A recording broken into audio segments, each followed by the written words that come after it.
Next movie from me is a movie which I have seen probably 4 or 5 times because I'm also a big fan of Disney. And the movie is called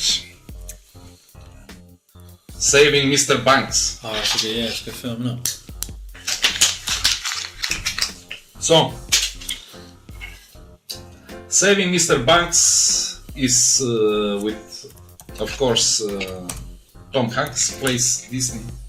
Is playing Disney's son, and Emma Thompson is the writer. I'm just gonna put this DVD box. Yeah, he's Walt Disney, isn't he? So it's the events take place in London in the beginning, in the 1961 again. Yeah. And the synopsis is about this famous writer who is on the verge of bankruptcy. So she goes to Walt Disney in California, Los Angeles, so as to sign a contract about Mary Poppins. She's the writer of Mary Poppins. And because she's bankrupt, her lawyer is telling her that she needs to do that, to go there, and because Disney wants to buy the rights and to make a movie about Mary Poppins. The writer's name is Pamela Lyndon Travers, and she's very anti-money person. She doesn't like money, so she doesn't care. She just lives in her small house there in England, and she just enjoys drinking tea all the time. And she's horrified that she needs to go to the States to speak to Disney. And the film revolves around this protagonist and the people she meets in America. So she goes there and she's very ready to cancel the contract because she goes with the feeling that she doesn't want her Mary Poppins book to be portrayed in a wrong way. And she's very fussy about and difficult to understand. And they cannot come in mutual understanding about what is going to happen about the movie. So she goes there, she wants to sell the rights, but one part of her is saying that no, I'm not going to sell the rights. Yeah. And also at the same time, they show how she tries to find reasons to say no, and also these reasons, they can be like, because she's not happy that he wants to put in the movie dancing penguins, animated penguins, and she's against that. She says, oh, it will become a bad movie. Yeah. And that was part of my book, They also show her personality, what she likes, what she hates. So she hates pears, and in the beginning you don't know why. You just they just introduce you to the character, and you're wondering why, so you're hanging, thinking why she hates pears. Later on in the movie, they're starting to to reveal with flashbacks from her past what's going on. Yeah. She doesn't want nothing to happen to her work because she, as I said, she loves it, and all these memories which are coming from the past are connected to the Mary Poppins book. And she have these requirements to Disney all the time, silly requirements like I don't want this, I don't want that. Hoping that you'll rip the contract up or something. Exactly. And those people who are working for Disney, because he have a lot of employees, dancers, musicians, players on piano, and they're trying to show her, so as to convince her to sign, to show her how the movie is going to look, what they're thinking, the storyboards, this and that, and she's always against everything, always. She doesn't like this, she doesn't like that, she's always turning them off, the offers, and she's very negative. She just wants to go back to England. Yeah. All the time creating huge problems for Disney and his staff, and those people are doing their job, there, and she's being very rude. No, you need to call me,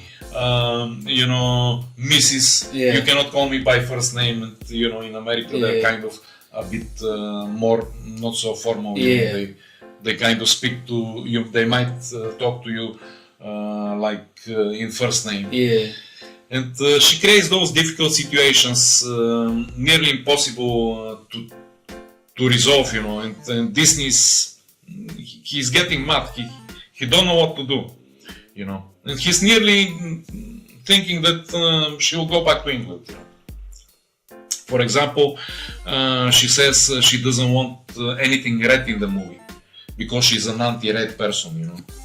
And Mr. Disney says, yeah, but the events take place in London. The buses are red in London, the booths, the phone booths, yeah, and also the mailboxes, you know. How is it possible, you know? Yeah. And at the same time, they show her how she's with a completely like vivid red color of lipstick, you know. And later on another scene, they show her toes, you know, also with red nail polish, you know. Very kind of just trying to be grumpy and, you know, to say no. And they show also the flashbacks of her past, how when she was a child with her father, with her mom and the sister, how they were, you know, poor family. They were moving from here there in Australia because she's Australian. And those dramatic parts of her life, how they made her, you know, write Mary Poppins, how she got the ideas, extracted the inspirations to write the book, and all these things which kind of like shaped her as a person. Shaped her, and why she values the book so much, because of some reasons. I'm not gonna say why, and what you have to check it out, guys, because it's kind of revealing the whole thing, and it's a huge drama, and so it builds up, as I say, in certain ways, but you need to check it out because it's like with the umbrella. Oh, yeah, exactly. With the bird's head on the umbrella and stuff like that. She's very negative through all the movie, up to a certain point, because, as I said, her past was very dark and it was very dramatic, and she drained, she extracted from this dramatic past her best feelings to create this nice book, you know. Yeah. And later on, you know, when they also show the reconstruction of Disneyland in the 60s, you know, which is very interesting. The movie is very interesting. Anyone can relate to it, you know, because you can understand her point of view when they show also the past. What it is that she's from what you're saying now, and I remember because when I watched the film, is because it happened in such a dark time, and she, like you said, she's extracted the positives from it.